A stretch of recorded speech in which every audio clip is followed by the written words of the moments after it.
Hello, আজকের ব্লগটা Kolkata station থেকে শুরু করছি, কারণ দিনটা ছিল আমাদের কাছে খুবই স্পেশাল। কারণ আমাদের ছিল তৃতীয় বছরের বিবাহ বার্ষিকী। তো এটা প্ল্যান ছিল না, আনপ্ল্যান ট্রিপ।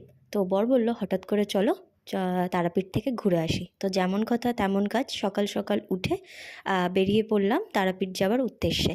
তো সকালবেলা হাবড়া লোকালে করে গেলাম, তারপরে কলকাতা স্টেশন থেকে আমাদের 9টা 5-এ ট্রেন ছিল। সেই ট্রেনে করে যেতে যেতে সুন্দর পরিবেশ দর্শন করতে করতে পৌঁছে গেলাম রামপুরহাট জাংশনে। আর বাড়ির থেকে বানিয়ে নিয়ে এসেছিলাম চাউমিন, সেটাই রাস্তায় খেলাম, যেহেতু ভুলভাল কিছু খাবো না সেই কারণে।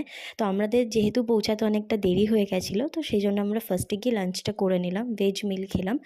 তারপরে আমরা মন্দিরে একটুখানি দর্শন করে তারপরে হোটেলে এসে ফ্রেশ হয়ে পুজো দেওয়ার উদ্দেশ্যে বেরোলাম।